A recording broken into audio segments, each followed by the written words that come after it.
Et comme d'habitude, j'aimerais que vous puissiez demander à Dieu s'il vous autorise à la voir. Vraiment, je tiens à préciser que cette vidéo est pour les chrétiens seulement. Pour ceux qui ont donné leur vie à Christ, cette vidéo aura un sens pour eux. Pour ceux qui ne l'ont pas encore fait, je vous invite maintenant à accepter le Seigneur Jésus-Christ de Nazareth, à marcher avec lui et à apprendre à le connaître. Et à demander qu'il vous fasse grâce de naître de nouveau. Jésus est venu pour vous sauver et à tout moment, vous pouvez recevoir le salut. Votre héritage est là, vous n'avez qu'à demander et Dieu vous le donnera. Soyez bénis.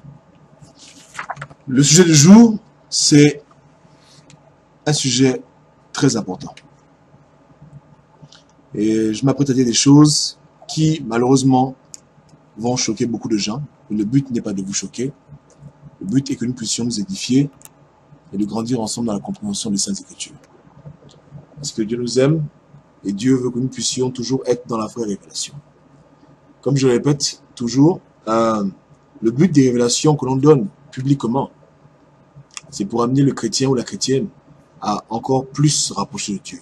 Ce n'est en aucun cas une fantaisie ou juste un moyen pour moi de vous montrer que j'ai des connaissances.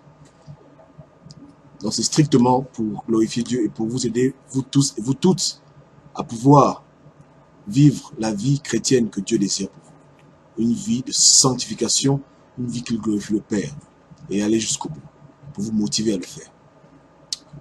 Aujourd'hui, on va aborder le thème de l'enlèvement. L'enlèvement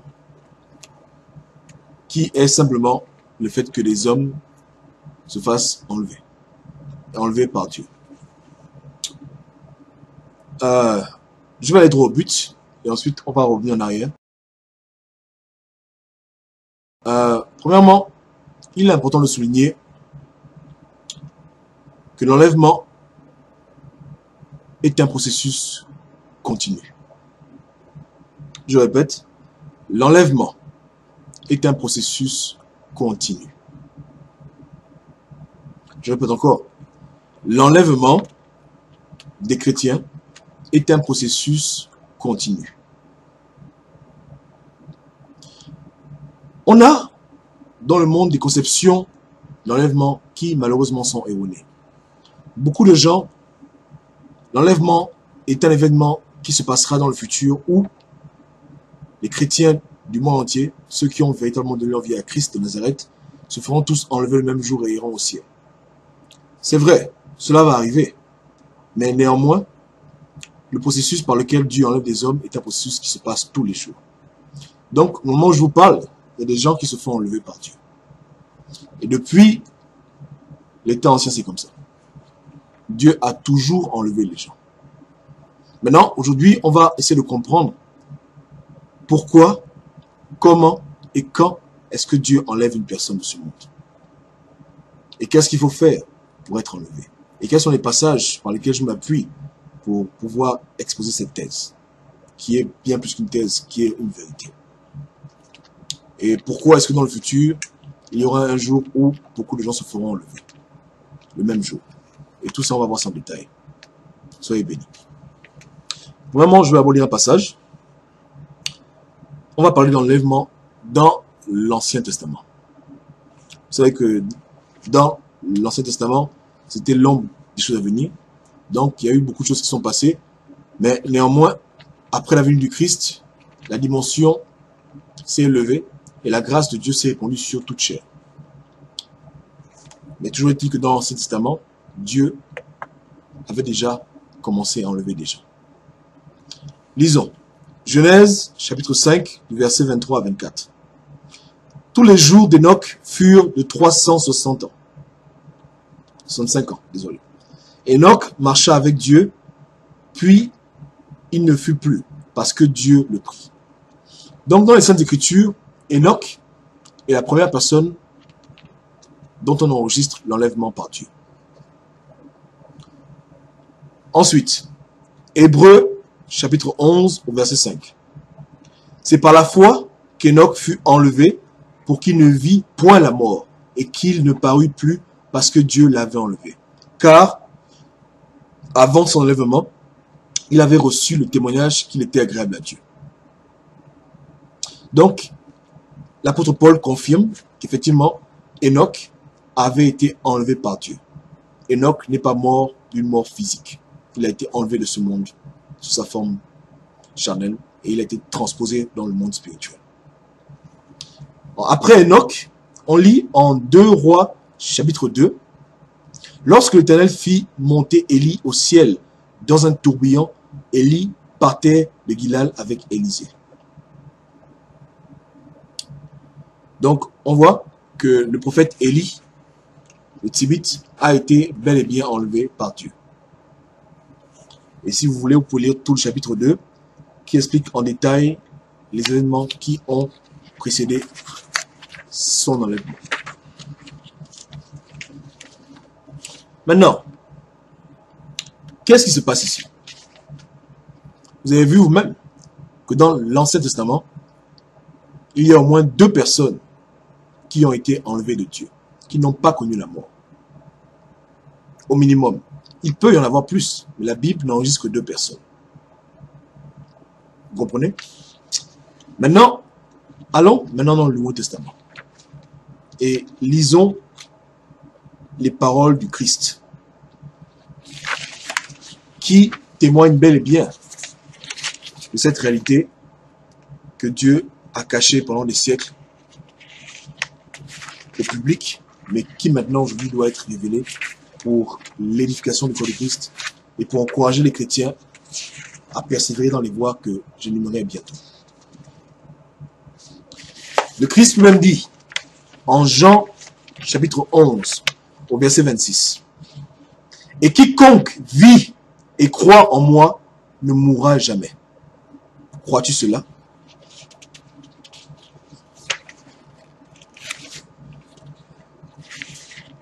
Et dans Jean 11, toujours, même chapitre 24 à 25, il est écrit, Martha répondit, « Je sais, Seigneur, que tu ressusciteras mon frère à la fin des temps. » Et Jésus lui dit, « Je suis la résurrection et la vie. Celui qui croit en moi, même s'il meurt, il vivra. » Premièrement, je tiens à préciser que ce n'est pas tous les chrétiens qui auront l'occasion dans leur vie sur terre de se faire enlever. Beaucoup de chrétiens mourront. Et comme la Bible déclare, à la fin des temps, Dieu les ramena à la vie. Mais néanmoins, il existe une récompense pour ceux qui s'adonnent à Christ complètement. Complètement. Et pour couper court et pour ne pas trop aller dans les gymnastiques bibliques, voilà ce qui se passe. Lorsque tu crois en Christ vraiment, et que tu te renies complètement, et que tu complètement passes du temps dans la prière, dans le jeûne, dans la sanctification, lorsque tu renies totalement ta chair, tu te purifies tellement que tu deviens comme un fruit qui mûrit. Et quand tu as mûri, au point de la cueillette, les anges viennent, ils te prennent, tu t'en vas, tu quittes de ce monde. Parce que Dieu ne veut pas que, après être arrivé à ce niveau de sanctification, si tu restes sur terre, tu puisses repartir en arrière. Donc c'est ce qui se passe, mes frères. Lorsque le Christ ressuscite Lazare, ne pensez pas que le Christ ressuscite Lazare parce qu'il espérait que Lazare meure encore. Non. J'ai la conviction, malheureusement il n'y a aucun passage biblique qui prouve mon point, mais j'ai la ferme conviction, et c'est moi, prenez ça avec des pincettes, que Lazare a bel et bien été enlevé. Et pas seulement Lazare. Il se pourrait aussi que l'apôtre Jean, qui était lui aussi détenteur de ce secret, ait été aussi enlevé. Lisez vous-même, en Jean 21, chapitre 20 à 22. Pierre, s'étant retourné, vit venir après eux le disciple que Jésus aimait. Celui qui, pendant le souper, s'était penché sur la poitrine de Jésus et avait dit, Seigneur, qui est celui qui te livre?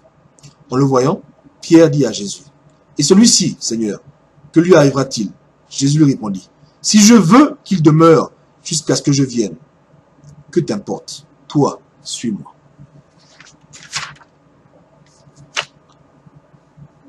Frères en Christ, l'heure est historique.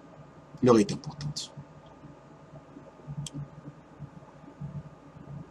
Parmi les apôtres, l'apôtre Jean avait reçu de Dieu cette révélation.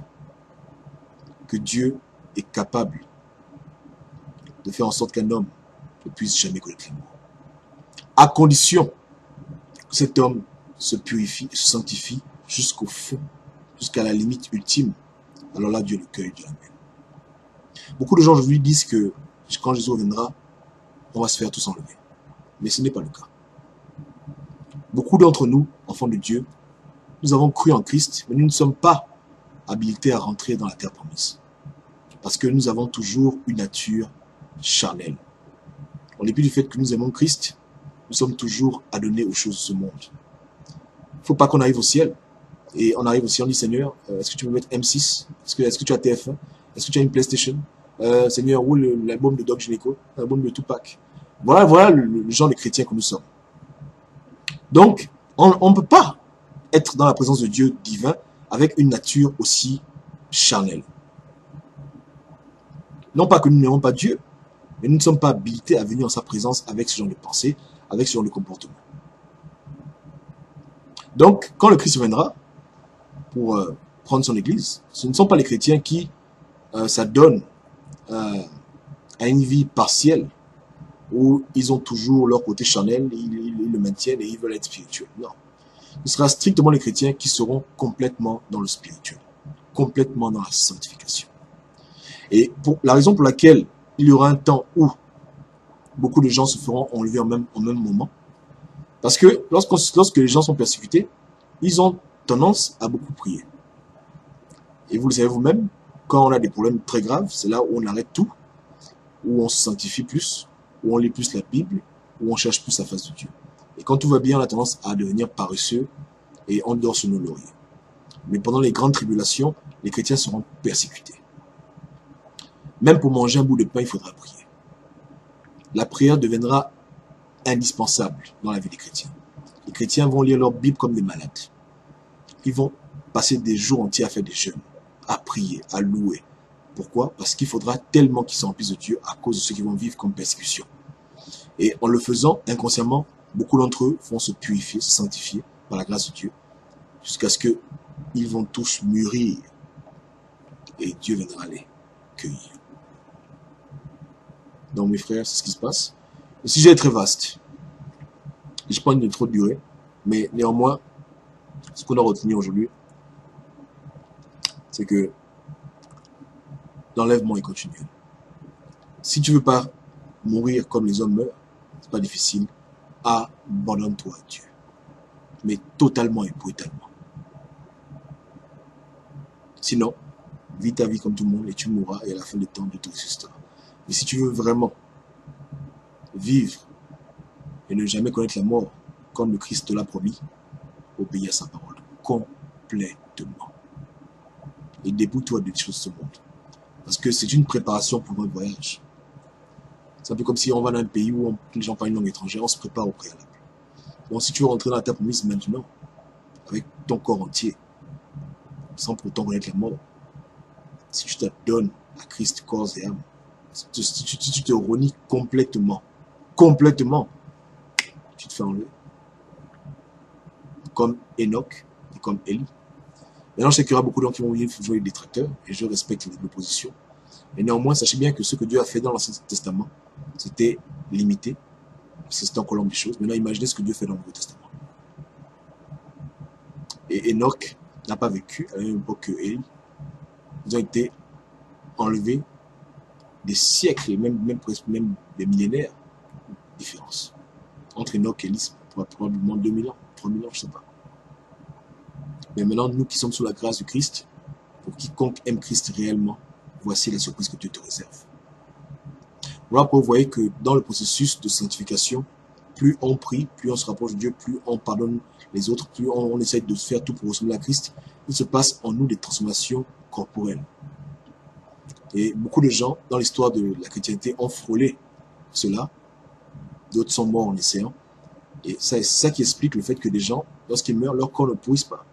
Pourquoi? Parce que le processus de transformation avait déjà commencé. Leur chair est en train de mourir et ils commençaient à devenir plus esprit que corps. Et s'ils avaient eu la chance de pouvoir continuer cette lancée, ils se seraient fait enlever. Voilà ce qui se passe. Mais pour arriver à ce stade, il faut complètement se nier.